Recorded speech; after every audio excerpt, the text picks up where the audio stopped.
మండలం బూరకపూడి గ్రామంలో వెంచేసి ఉన్న శ్రీ అభయాంజనేయ స్వామి 39వ వార్షికోత్సవ మహోత్సవాలు 40 లక్షల రూపాయలతో ఘనంగా ఏర్పాట్లు నిర్వహిస్తున్నట్లు ఆలయ నిర్మాణ ధర్మకర్త ఉత్సవ కమిటీ చైర్మన్ పర్యవేక్షించారు.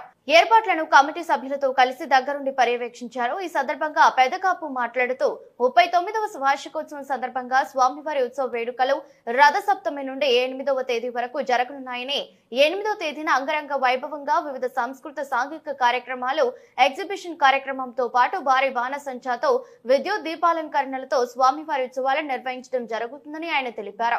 500 మంది వాలంటీర్లతో భక్తులకు ఎటువంటి అసౌకర్యం కలగకుండా జాతర కార్యక్రమాన్ని నిర్వహించేందుకు ఏర్పాట్లు చేశామన్నారు. ఆలయ ప్రాంగణంలో ప్రతిరోజు వివిధ కార్యక్రమాలను నిర్వహించడం జరుగుతుందని, జాతర కార్యక్రమాన్ని పురస్కరించుకుని 8వ తేదీన భారీ అన్నదాన కార్యక్రమం నిర్వహిస్తున్నట్లు తెలిపారు. ఈ అన్నదాన కార్యక్రమానికి అధిక సంఖ్యలో భక్తులు తరలివచ్చి స్వామివారి అన్న ప్రసాదం స్వీకరించడమే కాకుండా ఆ రోజు రాత్రి జరిగే మహాజాతర ఉత్సవాన్ని తిలకించి స్వామివారి తీర్థ ప్రసాదములు స్వీకరించాలని కర్ణాకుల పెదకాపు పిలుపునిచ్చారు. కార్యక్రమంలో కమిటీ సభ్యులు మిరియాల వెంకటేశ్వర్లు, బెల్లపుకొండ గోవిందస్వామి, అడప గణేష్, పత్తుల దుర్గాజీ తదితరులు పాల్గొన్నారు. ఊరుపూడి కిల్లంపూడి మండలం ఊరుపూడి గ్రామంలో 39వ జాతర మహోత్సవం అనేది ప్రతి సంవత్సరం కూడా 39వ సంవత్సరం. ఇది కారణాంతరాల వల్ల మహాజాతర 2-3 సంవత్సరాలు పెట్టలేకపోయాం. అయితే ఈ సంవత్సరం కొంచెం మనకి వాతావరణం అనుకూలంగా ఉంది, పరిస్థితి ప్రభావం కూడా ఉంది కాబట్టి భారీ ఏర్పాట్లతో సుమారు 40 లక్షల రూపాయల ఖర్చుతో రథసప్తమి నుండి భీష్మ ఏకాదశి వరకు 5 రోజుల పాటు ఇక్కడ కార్యక్రమాలు జరుగుతాయండి. రథసప్తమి అంటే రేపటి నుంచి ప్రతిరోజు కూడా 4, 5, 6 తారీఖుల్లో హరికథా కాలక్షేపాలు ఉంటాయండి. మరి రేడియో ఆర్టిస్టులు, టీవీ ఆర్టిస్టులతో హరికథా కాలక్షేపం ఉంటుంది గుడి ప్రాంగణంలో. అలాగే 7వ తారీఖున స్వామివారి ఊరేగింపు కార్యక్రమం ఉంటుంది. ఊరేగింపు కార్యక్రమం అయిన తర్వాత 8వ తారీఖున ఉదయం నుంచి కూడా సుమారు 15,000 మంది భక్తులకు అన్నప్రసాద కార్యక్రమం ఉంటుంది మధ్యాహ్నం సాయంకాలం వరకు.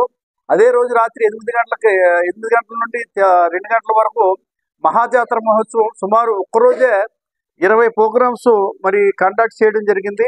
అలాగే భారీ ఎత్తున మరి జైంట్ వీళ్ళు రకరకాల ఐటమ్స్ అక్కడ వచ్చినాయి.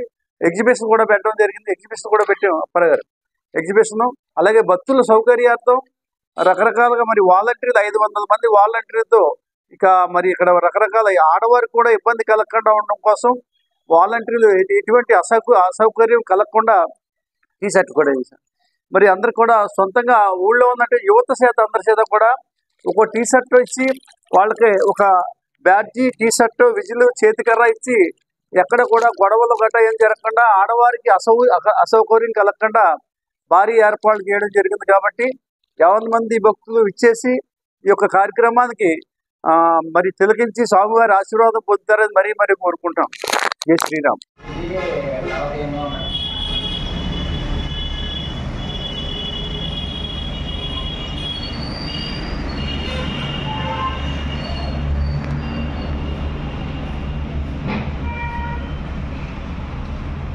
బట్టలు కట్టాలండి, బట్టలు కడతాం.